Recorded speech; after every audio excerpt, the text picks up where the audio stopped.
Welcome to The Breakdown with Brodkorb and Becky, a weekly podcast that breaks down politics, policy, and current affairs. I'm Becky Scherr. And I'm Michael Brodkorb.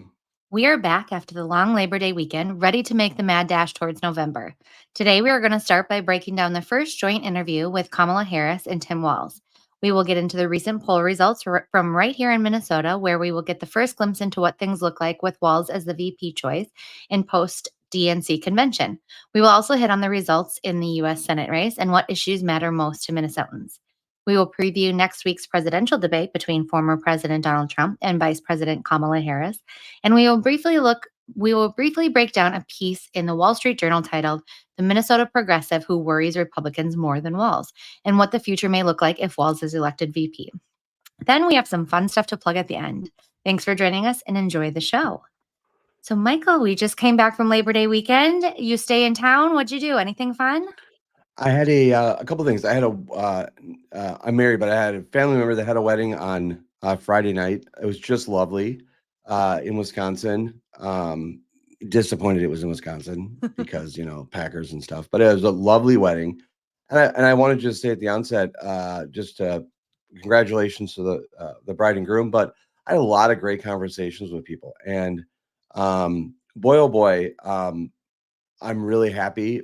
Really happy with how those conversation went. A lot of good listeners of the Breakdown with Brodkorb and Becky. A lot of people liked the last episode we did with Will Davis and Preya. Thought you did a great job. And the universal opinion was amongst a lot of people that they like the episodes where I speak the least amount of time. So no, a lot of great discussions, a lot of great conversations about politics, life. It was a really good weekend. And then I went to the state fair. And I love the state fair. I love What'd the you state eat? fair. I need all the deets. I didn't make it this year. You didn't make it? I didn't make it. That's good because you have terrible food takes. There was a lot of deep fried stuff this year, and there was a lot of ranch this year.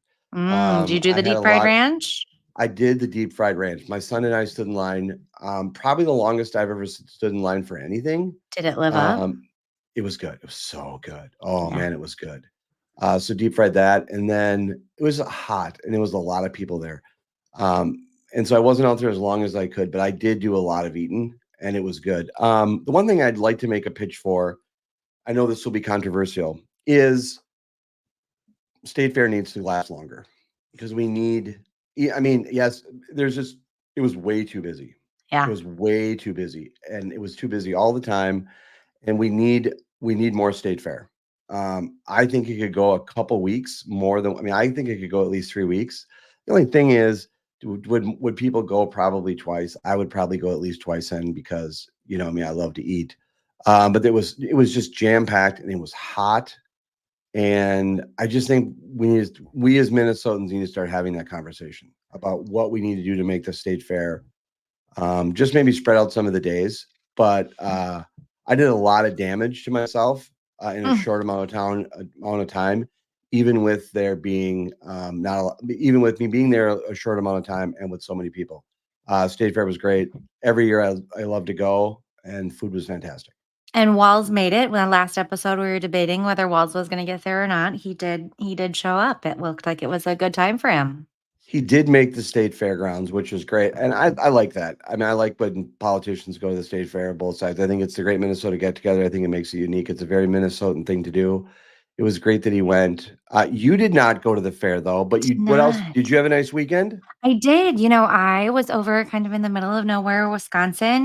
We rented an Airbnb with 4 of my girlfriends from college, and along the way, it was a great time. We had bonfires. We sat outside. We had lots of good, deep conversations about life. One of my girlfriends that lives out in New Hampshire was in town for it. So yeah, it was great. It was a nice weekend. I had 3 nights of uninterrupted sleep, and I even slept till 9 a.m. one morning. Imagine what you can do without a toddler around to bother you. You didn't get arrested? Did not get arrested. Nope. No cops were called. That we know of. I did. We did hit up a local bar that had, as I counted, 20 deer heads on the wall. Wow. Yes. That's impressive. Yeah. And a bear and some walleye and raccoons. I mean, it was Wisconsin life, man. That's great. I'm redoing my office. I'm I'm going to have a very specific breakdown with Brodkorb and Becky addition to the wall coming soon. But I might need to get a deer head or some type of Yeah. animal Or on the 20. wall, or 20. Yeah. Yeah, that's great. I just want to say again, the political conversation I had was great, and people really do appreciate the tenor and tone of the podcast, and I think that's really wonderful. And I will say again, our conversations. There is. Did you ever see The Karate Kid? Oh, yeah. Okay, so when I'm not talking the remake, but I'm talking the real one, Yeah. OG style. where Ralph Macchio and Mr. Daniel and Mr. Miyagi, and Daniel doesn't think Ralph Macchio doesn't think that he's being trained in any way, Mhm. and then Mr. Miyagi shows him that he is. I have to say that this podcast has really upped my ability to have conversations with people, and listen to them, and Mhm. it's really been helpful. And I was just a whole range of conversations. I had a couple people approach me at the wedding and say, "Hey, can I talk to you about why you did this? And I think you're completely wrong." I had others that say, "I think you're right." And it was just really, I was really impressed by that. And I know that my ability to have those conversations has improved because of this podcast. So my compliments to you. Yeah, no, I agree. I think that a lot of times it kind of takes away just some of that maybe people that want to put us in this, Republican bubble that, ties in with all of the good, bad, and ugly that is, Donald Trump and the MAGA side of the world sometimes. And I Your agree. I think side. that, right, my peeps apparently. But no, I agree. It has opened the doors to some good conversations outside of the podcast as well. So speaking of good conversations, we had our first joint interview with Kamala Harris and Tim Walz, CNN Dana Bash last week. I'll kick it to you for your initial thoughts. I thought it was, honestly, I thought it was dry. Uh, and well, first of all, I was surprised how normal it was. And one of the things I mean by that is when I mean kind of dry is just it wasn't filled with the chaos and drama that entails a Donald Trump like interview. I thought it was on policy. We can disagree, there can be a disagreement on message on what was said, but it wasn't chaos. It Mhm. wasn't chaotic. It was, you could follow along, and it reminded me of what politics used to be like, which was there's and I'm just talking about the message of it. It Right. wasn't like that, there was all this chaos and all this confusion, and people were challenging the basis of questions and things like that. In terms of what a Trump press conference is like, or a Trump media appearance is like, it was very stable, not chaotic, and it was interesting to follow along. And so when you're comparing the two, I thought it was a great press conference. I think I'm curious about. Here's the thing. I think there was and I'd like to get your take on this. I think that there was a kind of a goal line established, or a benchmark that was established, that the vice president needed to have this interview, and she did. And I don't think I and now that it's over with, and I don't think it was as chaotic or as problematic as I think the Trump side was wanting it to be. I think it was very interesting, but in comparison to that kind of Trump kind of chaos, it didn't compare to that. And it harkens back to what I think politics can be, which is policy discussions and Mhm. policy disagreements and policy analysis. Your take? Yeah, I kind of sit on the fence a little bit about the overall sentiment of it. I wish it would Did have you been watch individual. it? I Did did you all watch it three. at Trump? Did you I watch it didn't at watch Trump it headquarters? live. I watched it after the fact. It was right during And you bedtime, so and you didn't watch it at Trump headquarters? no, no, nope, I'm not allowed in there. Just Um, checking. but so I do wish there was an individual interview versus Walls. Aside from a little nod and here and there, and a general hello from Walls at the beginning, we really didn't hear from Walls for the first like 17 minutes of it. So I felt like he was kind of just like a security blanket there. But I don't think Dana Bash held back. I do think that she did ask some probing questions. I do think that she followed up when Harris did not answer some of her questions. So while I do, on the front end, Republicans were all up in arms of the joint interview, not an individual interview. I don't necessarily think it would have changed a ton, other than maybe it was just made her feel a little bit more comfortable on the front end having Walz there. And it did, we got into some Walz questions as well. So that doesn't bother me a ton. I do think that she needs to do more of them. I do think it's still 45 days and we haven't had a major press conference from her on her economic plan or anything else. So I do think that we need to see a little bit more from her. But all in all, I do, like you said, she answered questions. There were significant policy questions. I think she had some really good hits on there. I think starting off, one of her lines right at the beginning was a top priority is to support and strengthen the middle class. This is what we've been talking about time and time again, is what is really going to move the needle and what people are going to be voting for. And it's the middle class. I mean, this is largely who is going to need to be showing up and making their decisions at the polls. And she talked about, her opportunity economy, which we can come back to another day about some of the issues economists have with that. But she talked about investing in small business and the child care tax credit and, tax credits for first-time home buyers. She talked a lot about those kitchen table issues, which I do think are really significant. And she sounded presidential, right? I mean, I don't think she sounded as presidential as a lot of other candidates we've seen in the past. Wasn't an Obama or a Romney, but she did not stumble. She did not have major gaffes. I think she did what she needed to do and she did okay. I think that there were a couple moments that I kind of rolled my eyes about. She talked about, why none of this has been done in the last 3.5 years, and she would do it on day one. And she talked about, needing to recover from the Trump administration and basically blamed all of COVID, the failure of the economy, the millions of job loss, the millions of deaths on Trump, which was a little like, okay, I mean, you can disagree with how Trump handled things, but I felt like that was a little far. And then I do appreciate Dana pushing her on like the banning of fracking. This is something that we've seen a lot of questions about, how she said that she wanted to ban fracking and then she didn't say, and then she says that her morals and values have never changed. I don't think we got a ton out of her on that, but the question was asked and answered, and I can appreciate that. I just wanted to go back. One thing I also did appreciate, we talked about the comments when former President Trump talked about, is she Black? Is she Asian? Getting into all of the questions that he had about it and how ridiculous and poorly he talked about her and her race and her gender. Dana Bash asked about that, and Kamala said, same old playbook, next question, please. She didn't choose to waste time in this precious interview on that, and I think that was commendable. Okay. Lastly, Walz, he did fine on his part. I did think he had an interesting pivot at the front. We talked a lot about the controversies about his missteps and his, as he would say it, his poor grammar, which is a weird thing. He had some pivots, but again, she pushed back, she pulled back.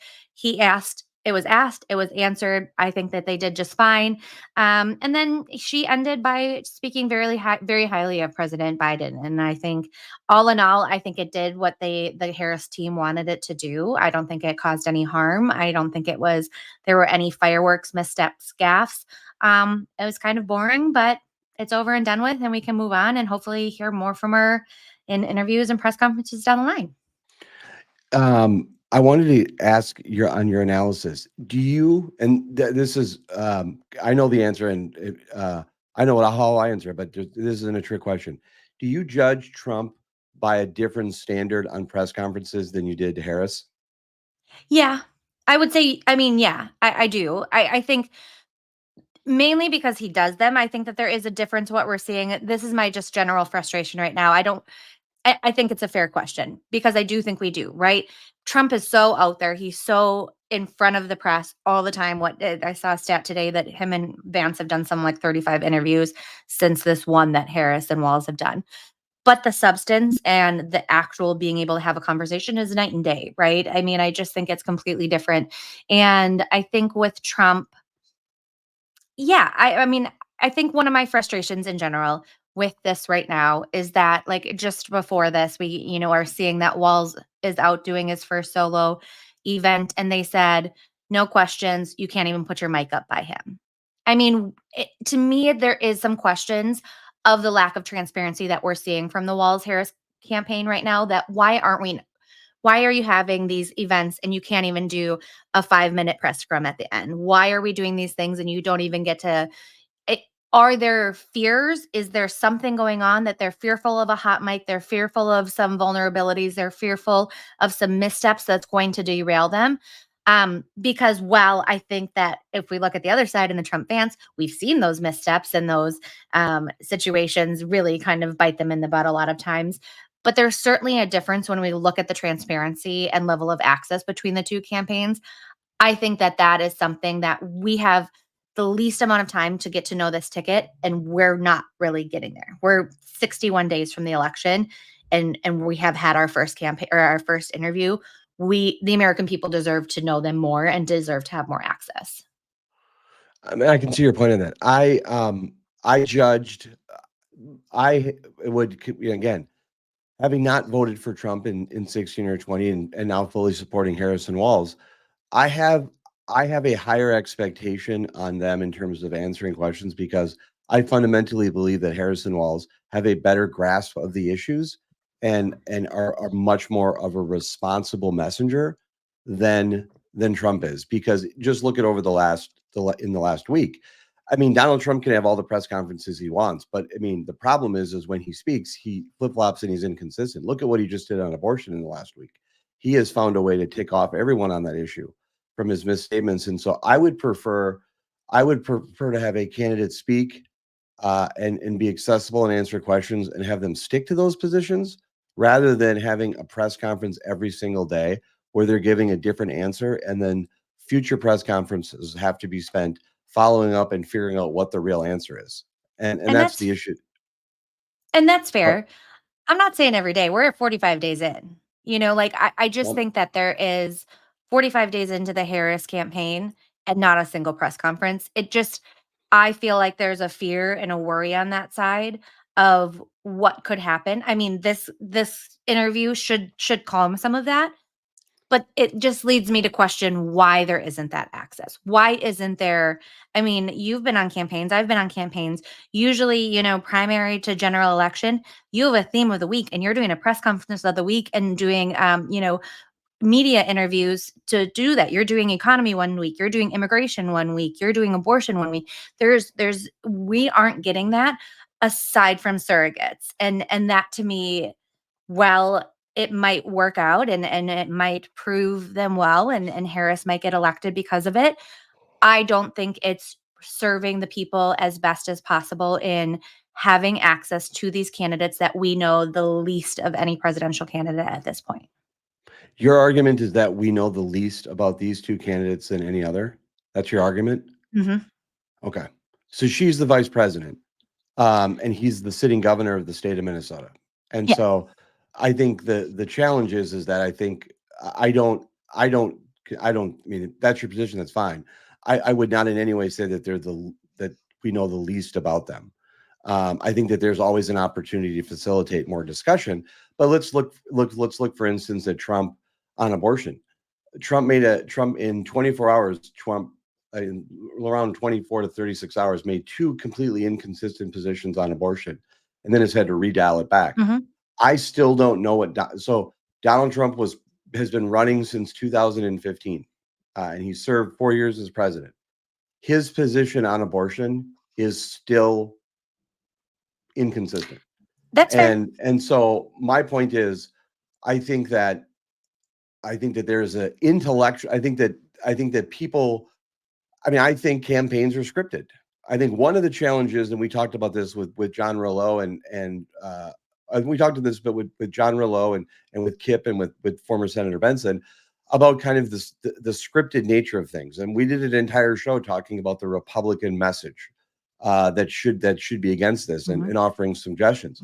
You and John and Senator Benson, I think, offered the best message to date on what the Republicans should be focused on. And so I think the problem is that when Trump is speaking and Vance are speaking and they're having these press conferences, I don't think they're being consistent on their message. Mhm. And so the Harris and Walz campaign, I think, maybe more scripted, but I think the message is more uniform. And I think that's I think the give and take is, how do you have accessibility Right. and answer those questions? Because I honestly don't see how Donald Trump having a press conference, and let's just talk about abortion for a second. I don't see how him having a press conference, the amount of times that he did, his position on abortion is as clear as mud. And that's because he's unscripted. He's doing these press events just for the sake of doing them, and he's not driving a message. And so I think on both sides, my perspective would be, I think there needs to be, I think the Trump campaign maybe needs, and I'm just speaking from an information standpoint, Yep. maybe the Harris Walz campaign could do a little bit more to offer some meat to the bones and do more of those types of policy discussions. And Trump should maybe do a little bit less, because he's muddying the water. So if we're trying to get, I mean, that's maybe the place I would say. And I don't disagree. I think that a happy medium would be good, and I do expect. I mean, I could be completely wrong, but I do expect that in the next 60 days we will be seeing more on the campaign trail. I think we do, as much as I don't love to always give grace to Democrats, but they have had to do a lot of inner work, right? Like they've had to study up, they've had to have conversations, they've had to build out their infrastructure. They've also had to do a lot of the work in the last 40 days that most campaigns have had done for the last year. So there's a lot going on there. We have a debate coming up, which we'll talk about in a little bit. And I do think we'll certainly start seeing a little bit more from the Harris Walz campaign as we go. Great points. Great points. As always, great points, Becky. Well, thank you. I want to move on. So KSTP Survey USA poll just came out. They conducted it August 27th through August 29th. First big poll post DNC convention, post Walz pick here. The crosstabs, it was 40% Democrats, 35% Republicans, 22% independents, self-identified on the calls. Presidential poll has Harris up by 5. This does cut the Harris lead in half. The first poll post Harris joining or becoming the nominee she was up 50-40 to Trump. And now it's 48-43 over Trump. I don't think that is entirely surprising. I think a big bounce after that nominee switch was expected, kind of evening out a little bit.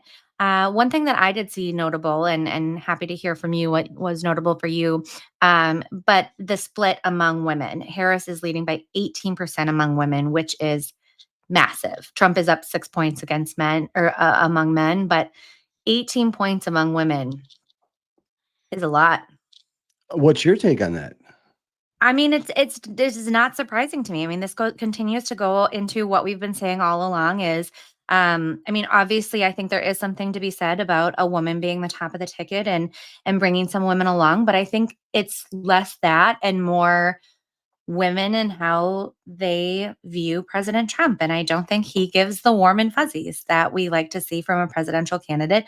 I think there's a lot of questionable things that he says. Obviously, abortion is one notable thing of these days, but he has a lot of he says he's pretty crass. He said some really inappropriate things in the past. It's not surprising to me, but I think it is notable.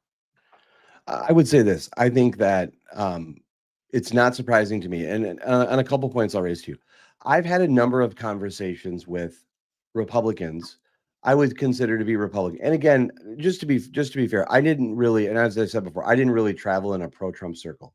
But since I came out and announced I was reporting Harris and Walz, I've had a number of conversations with Republicans. People who would, whether they're identified Republicans, I mean, they vote consistently, been party activists, or just people that I'm just generally talking with. I am surprised on the number of conversations that I have with men, how many of them are focusing on abortion, and they're viewing it from the standpoint of healthcare and access, and they're concerned about it. And so I think that there is, and I was surprised by that. I was surprised by the number of men that I've been speaking with, and that's their issue that they talk about, is what they're concerned about. And so if men are talking about it, I have to believe that it's an issue that women are following and addressing. And it's not just, I think, Trump's approach. I think what's also going to be interesting this election cycle, and this is what's curious, is I was talking to a reporter just today about the vice presidential picks. And I turned 50 last year. I was born in 73. The first real election I kind of remember is the 84 race. And I didn't have any idea I didn't have any real understanding of the policies, but I remember the election. And I remember 88 and 92. 92 was the first election I voted in. I don't remember there being a big discussion or me having a ton of information on Dan Quayle versus who was the incumbent versus Al Gore, who was the Democratic nominee. What I think is happening now is as more and more information is coming out, and it's in our pockets, it's on our smartphones, we're consuming it in a much different way. I think we're getting more depth to these races, and I think people are getting an idea much more. My kids know who the vice presidential running mates are. And I think that that information is not just because they're my kids, but I think a lot of people know that. I think there's a lot more attention on who the running mates are. And so I think where Trump is going to have an issue, Vance are going to have an issue, is because of Vance in some ways too. Mhm. Because I think his comments about women that continue to drip out and continue to spill out are problematic. And I think that's the issue. I think as a lot of people that I speak with say, the cake is kind of baked on Trump. People know what he is, and they know what he's about. And so I think they were looking to Vance, and I still stand by my position that Vance was a bad pick in retrospect. He could have picked someone that could have softened Trump's image, that could have had more outreach and appeal. I don't see the value added. I don't see how Vance is value adding the ticket. And particularly to our conversation, Becky, about outreach to women and suburban voters, both men and women, I don't see how Vance helps. And I think that's reflected in some of these poll numbers. I just don't think it's Trump. I completely agree. The poll also did ask likely voters that they were talking to about the Walz versus Vance pick. 52% view Walz as excellent or good choice. Only 38% view Vance as an excellent or good choice. Oof. That's pretty significant. And I think, we have talked and had conversations about whether a VP choice can benefit or drag down a ticket, and largely I didn't necessarily think it would have much impact. I think that we're seeing a lot of things that show that, to your exact point, that Vance has real potential to drag down this ticket, especially when it comes. I mean, Trump has his own problems with women, but Vance does not make it any better. Do you see my point about aside from the negativity, but the information? Do you think that voters today, people that are voting for the first time in 2024, do you think that they have more information at their fingertips about who the VP picks are than maybe what they had 4 years ago, or certainly 8 years ago? Do you think Absolutely. that's because and one of the things that we've talked about on the podcast, and I'm going to glean in and on other polling, is I don't think if you're talking to much smarter people than me, what you'll hear them, and we've discussed this, is that I don't think there's a lot of polling that shows that the VP pick helps, meaning people aren't voting based on who the VP. There is a net benefit, particularly sometimes in the home state of the VP pick. But in this particular instance, and I think what is changing, it's not just because of Vance and Walz. I think it's because people are learning more about this race, and they're learning more about their positions, and it's coming up because of social media, because of the way information is flowing. I think the electorate is becoming more informed about who the VP is, and that could be shaping it. And that's why I think the selection of Vance, aside from policy, I don't believe. One of the things I'll be very interested after this election cycle, whoever wins or loses, is the discussion on the VP pick and to what degree that impacted the decision. Because I think the polling is pretty clear based on John King and other people that I watch on CNN across all the networks, that there's not any type of polling data that shows that people vote on the VP.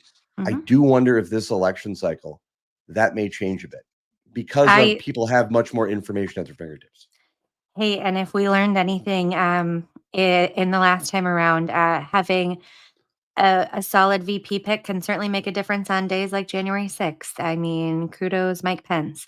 So I agree. I think we will. I wouldn't be surprised if we see more on it, because I think that we've seen a lot more from these two. We will continue to see a lot more from these two, and it has the makings to for Vance to certainly, even 1 or 2 points is 1 or 2 points, right? I mean, that's a make or Mhm. break deal here. So, want to hit on a couple other results in this. I want to jump down actually 2 issues. They pulled on the most important issues, and economy is the top issue by far, with 30% of voters naming that the top priority. Abortion, though, did jump into number 2. In June, Wow. it was was polled in 3. It is now in second, at 15% of people naming that most important. So it has jumped ahead of immigration, which sits at 14%. And I think we've been talking about this for a year or 2 now, and Wow. it is a significant thing. I think that, um, I don't think it's just like you said, it's not just women worried about their future. I think it is men. I think it is people worried about what the next generation, what it means for them. And I think largely it is because of the stories that we are hearing, and because of people being brave to come out and share that this is not, again, just a, we're not talking abortion as a method of birth control here. We are talking about life saving measures. We're talking about recovering from trauma due to rape or incest. We are talking about all of these different measures that require this procedure that so often the woman or parents involved do not want to have to turn to, and they have to turn to. And I think because of these stories being told, and really incredible women, and sometimes men also sharing the stories of their family, but women being willing to share those stories, I think is changing the dynamic when it comes to abortion, and really opening people's eyes that, again, it's not, we're not just solely looking at abortion at any time for any reason, whenever it is, which, again, that can be a conversation for another day. But I think having the storytelling of why this is impactful for healthcare, why this is so important for so many reasons, is really moving the needle here. And I think it's going to be a tough spot for Republicans up and down the ticket. What do you attribute the change specifically? Because it went up on an issue. Mhm. So there hasn't been a legal development, correct, on anything that's happened since the last time that the poll. So there hasn't been a legal development, meaning there hasn't been a change, at least in Minnesota, Mhm. on access to abortion. Why do you think, very specifically, why do you think it's gone up in terms of interest? I mean, and do you think it's going to continue to rise? I think as November gets closer and the potential of a Republican presidency gets closer, I think there is potentially just a fear growing of what that might mean, if a national ban would be in the books. I don't know. I haven't seen anything that I can really point to, but I do think that it would make sense that there is just an enhanced fear as we look at getting closer to potentially Trump presidency. Got it. Do you Well, do you that have any take on that? the only thing that I can think of is that there has been a number of in the last time since KSTP did this poll, there's been the presidential race has heated up. It's become much more of a messaging contrast point, and so it's bringing more awareness to the issue. Um, and that's all I can think of is that Mhm. because I think the contrast is going to be very clear in this election. And I think if the more that, and that's the only thing that I can think of is that the discussion, it's in the aftermath of the Democratic National Convention, just in general, since Harris has become the nominee and Walz has joined the ticket, there's been a strong messaging focus on that issue. And coupled with some of, I think, the statements from Vance and the Republican message, it's a ground that it's gonna where this election is gonna be fought on. And I don't see how Republicans, until they get a good message on it, I don't Mhm. see how they're gonna win on that issue. Agreed. Yeah. Don't disagree there. Jumping back up a little bit, they did some polling on the U.S. Senate race. Um, has Klobuchar up by 14. I don't think that that's a shocker there. The article that I was reading about these results also mentioned the last FEC report, which let's just hit on real quick. As of the end of July, Royce White had $53,000 cash on hand. Oof. Amy Klobuchar had $6.5 million cash on hand. So, I mean, there's just nothing to this, right? It's the numbers aren't there, the money is not there, the support's not there. White does have 80% of support among Republicans. Klobuchar has an almost 90% of support among Democrats, and Klobuchar is up 12% when it comes to independent voters. I think it's fair to say that people are not coming for Royce White. And number two, I will also make this prediction that on election night, the first U.S. Senate race to be called will be Klobuchar's. If it makes it to 8:05, I'll be surprised. It'll probably Yes. it'll be a very rapid, that race will be called very quickly. I just had a little PTSD moment of the 2014 campaign when I was working for the McFadden campaign, and it was called within 3 minutes, and it's a tough time for campaigns, let me tell you. I worked on Botchman's race in 96, and I think it was called around 8:01, 8:02. And so I I will was say like, I oh, wasn't even in the war room. I mean, we were, like, still getting our act together, getting down there, so we'll yeah, do our war stories, maybe post-November, we'll do some yes, campaign war stories because it really just brings you back sometimes. yes. The last ones I wanted to hit on is they did talk to voters about House races, Minnesota House races. They asked likely voters who they are generally more inclined to vote for in the 2024 House elections. 48% said Democrats, 43% said Republicans, 8% undecided. And again, this cuts the lead in half for Democrats, down from 10 points just to 5 points. So here in the presidential race and in the House races, I think it's definitely a toss-up. A lot can change between now and November. We got a little over 2 months left, and I'm anxious for those Republicans to take back that House. Do you think Minnesota is a swing state for the presidential race? No. Okay. I do, and this is something. While I think it's tight, especially when you look at how the folks identify themselves, Republican, Democrat, in this poll, I think that this could be a prime example where folks go and we take back the Republican House and Walz Harris win. Right? It's Minnesota voters like to bounce back and forth on their ticket. They like to try to have some balance there, and I think we are prime for that here in 2024. Last question. Were you surprised by the closeness of the race for president? Here in That, Minnesota? yeah. A little bit. I think 5 points seems about right. I don't expect it to be a blowout. Um, I would argue, while I think that it might feel closer than 5 points in the House races, I could see it being 5, 6 points, that Harris Walz win by here in the state. We just haven't seen anything. We don't with the Trump campaign, I haven't seen any investment here. We're not seeing anything, really any big movements, with mail or digital or anything of the like, from Republican presidential side of the world. That could certainly change. We're really getting into that season, but I don't know. What about you? I was surprised. I That it got that expected, close? yep, I was surprised. I'm not ever going to BS you. I was surprised. Um, uh, I will on football and other stuff, but not on politics. No, I was surprised. I'm like, oh, that's interesting. And I was very interested by it. If I think Republicans, I think the best thing for Republicans in the state, and again, as someone who wants there to be a vibrant two-party system, Republicans need to keep the race for president as close as they can to 5 points. Mhm. You get much past 5 points, and it becomes a challenge. And so, if they can keep it competitive in this state, I think that's good for the Republican effort. Right. And so I also think there's now a possibility with it that close. I think there's a possibility that Trump comes back.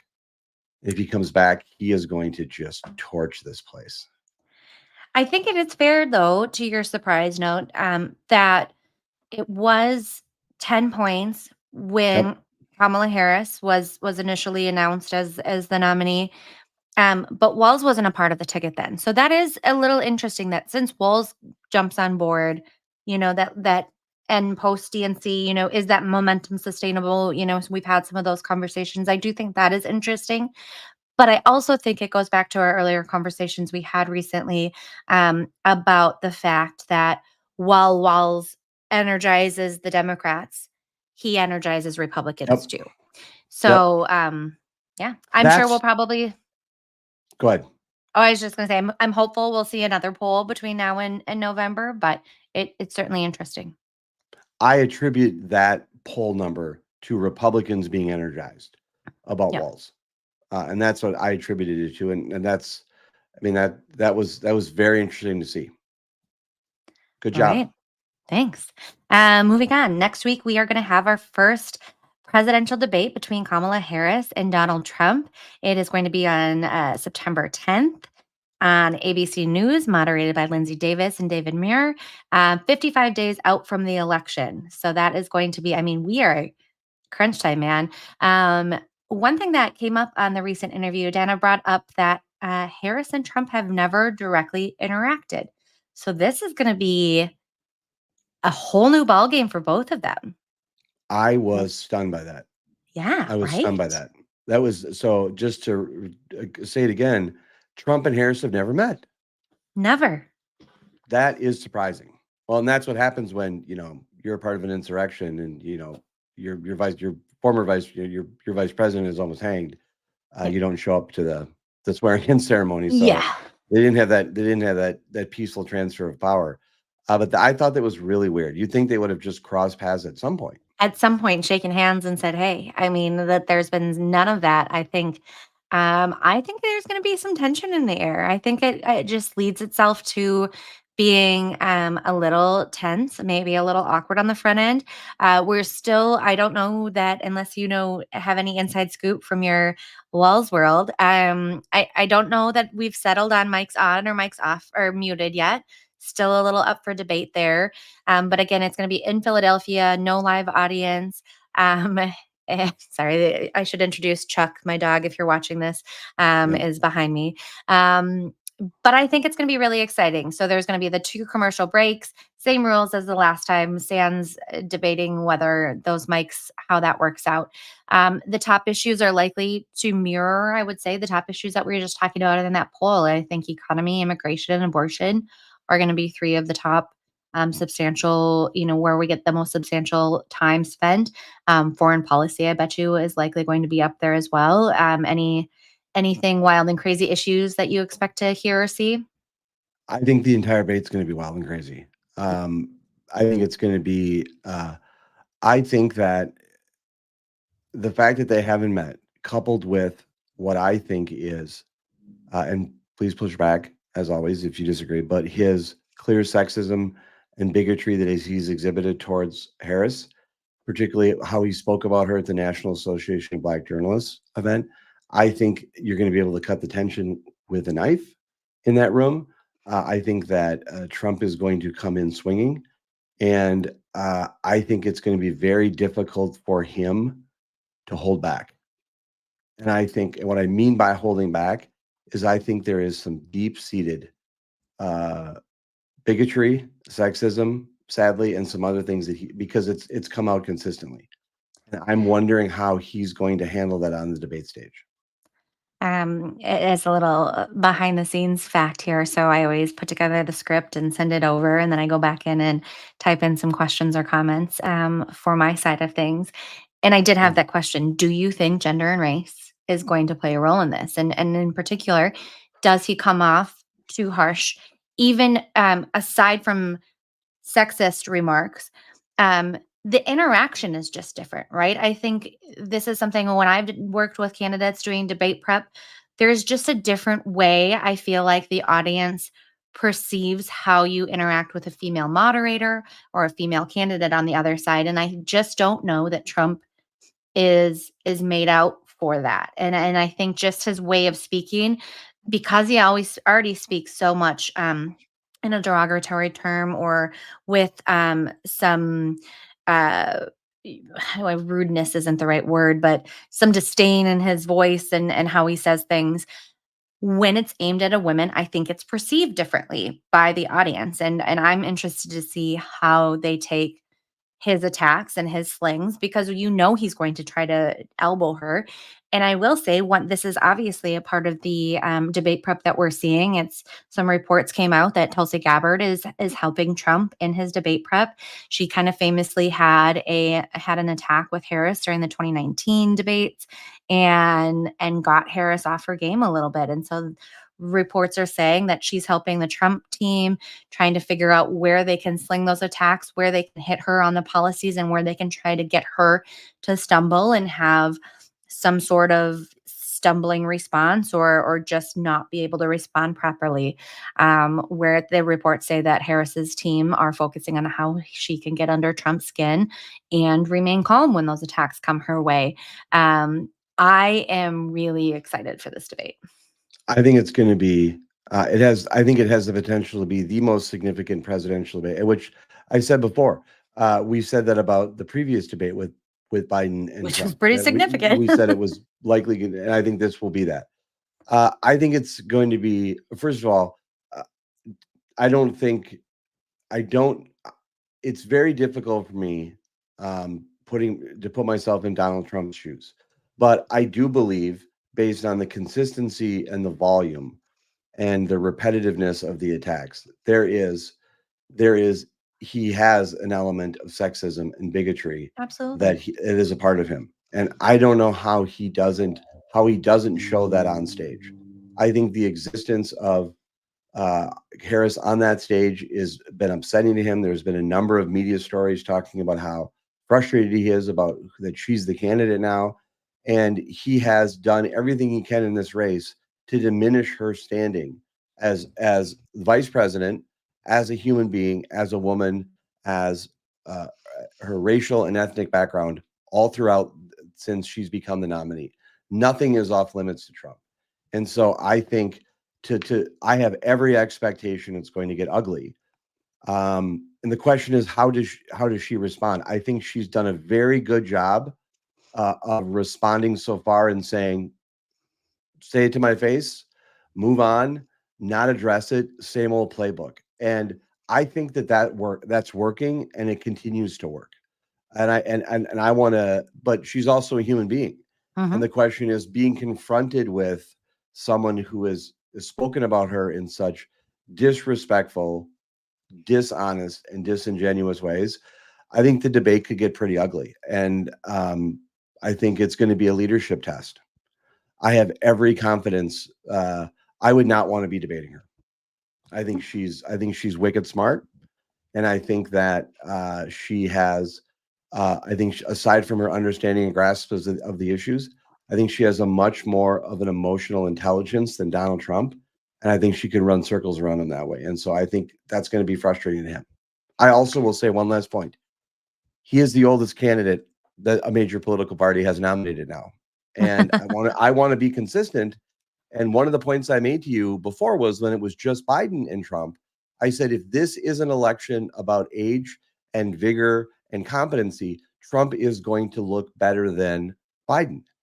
Ain't no way Trump's going to look better than Harris on stage. That's fair.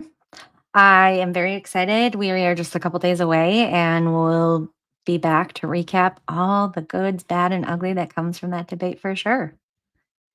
That's right. Two last things here before we wrap up. Not a lot to say on this matter, but I just thought it was an interesting article that came across my plate.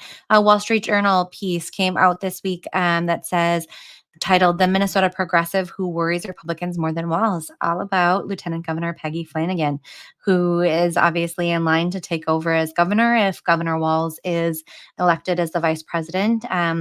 People call her a progressive whisperer for Walz. She did famously train Walz at Camp Wellstone back in 2005 before he ran for Congress.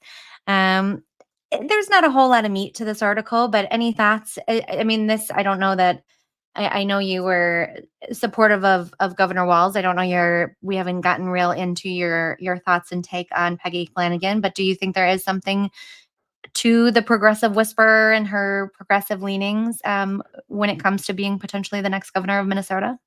There's no question that, and I've said this on the podcast, that I think Flanagan has helped Walz have progressive bona fides, because I mean they did challenge the endorsed candidate in Senator Aaron Murphy, and then state rep Aaron May Quaid.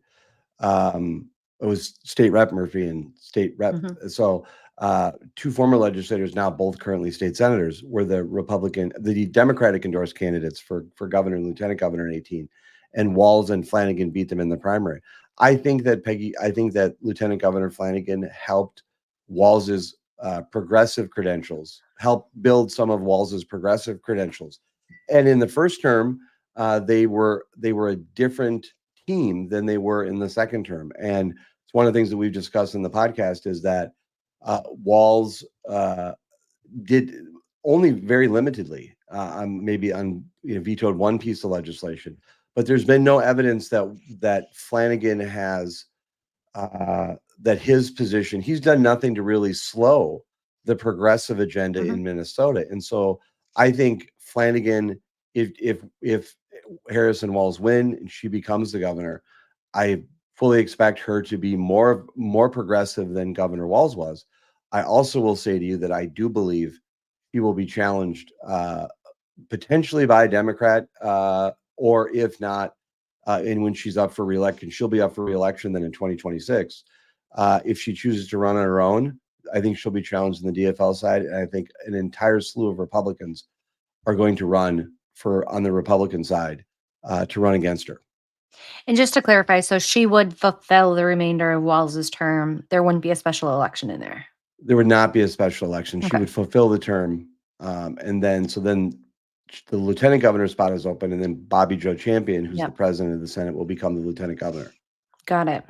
But I think that race, then she then finishes the term. I don't think there wouldn't be a special election because of the succession, and so what that would be though is there would be then, if she chooses to run on her own in 2026. I mean, that's going to be just an absolute street fight of a race for governor. I agree. I think Absolute there would race. be Democrat up against her. I think some strong Republicans would come out. It will be fun to watch. And, once we know what happens in November on the presidential level, we'll certainly have more conversations about what this looks like for Minnesota's governor. Yes, and by the way, I just will say this on the presidential race in closing. Everyone keeps asking me my take, and I've been saying this every day. It's a flip of a coin. I don't think it's going to change until then. I think there may be a day where someone's up a few, but I'm going to just keep telling people it's a flip of a coin until election day. I don't disagree. I mean, as we see polls come out in all the battleground states, we see them back and forth. Harris is up in 2, Trump's up in 2, they're tied in 2, and then it, flips. The only thing really is this debate, if there's going to be any significant impact that the debate has. In years past, it doesn't, but we've seen wild and crazy things come out of debates from moments that can make or break campaigns. I have something on that, but we will discuss it off air. All right. Interesting. Well, before we wrap up, Michael, football season starts on Thursday. Yes. Did you join the right league? I joined the right league. I made all of my 16 picks. I did not only pick 6. I am ready to come in. What? You only have to pick 8. Stop throwing me off here. No, Yes. I picked all of them. And we are inviting listeners to join our Pick'ems League as well. Yes. So the breakdown with Brodkorb and Becky, I sent it out on social media. You have a Pick'em League. You have to pick 16 teams. 16 teams each week. Everyone can join. According to my sources, based on a check, a member of my house just joined the league. And so we'll see. Let me just confirm that it's still there. I believe that it's still up. Yes, I believe a member of my family did join the Pick'em League. Perfect. And let me just confirm. You can visit BB Breakpod on Twitter or on find this link to go sign up and join us and have breaking points and help me take down Michael Brodkorb. Do you see what her name is? Oh no, I'm not looking at it right now. My wife joined the league. Do you know what the name of her team is? No, what is it? Bino. Brodkorb in name only. Oh, come on. That's fantastic. Oh my goodness. That's so good. That's so good. Come on. So proud of That's a her. troll. Because I That mean, is a troll. what do people call I people mean, she Republicans learns like it. me? Yeah. Republicans in Yeah. name only. A rhino. That's there. Yeah, there So you go. again, it's a pick 'em league every week. Just pick the teams. And Becky, I'm a little confused on the archives. Who won last year? Yes, you won. And for, full disclosure, it's because the first week it only allowed me to pick 6 of the 16. So trial, So it was user error. technical error. Yeah. Yes. Guess what? When you show up to a football game, and you don't tie your laces, you don't get a do-over, okay? I won. All right. Fair All and right. square. Well, I'm coming for it this week or this year. Also a fun upcoming thing we have Min Post Festival again. Breakdown with Brodkorb and Becky are going to be doing a live in-person podcast episode on Saturday, September 28th. We are excited to be joined by former Senator Michelle Benson and John Rouleau.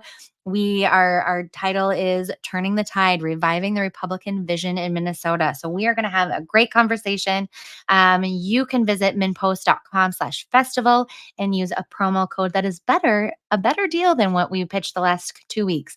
Use the word breakdown, one word, and you can get your passes for $30, which is a 40% discount. So again, minpost.com/festival. Promo code breakdown. We will put it on our socials and we hope to see you there. I'm so excited. Becky, thanks for doing this. And good luck in the football league this league. And you need I'll any do my tips, best. just give me a call.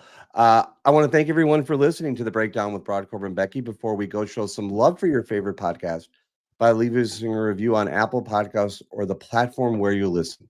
You can also give us a shout out across all social media platforms and our website at @BBBreakPod.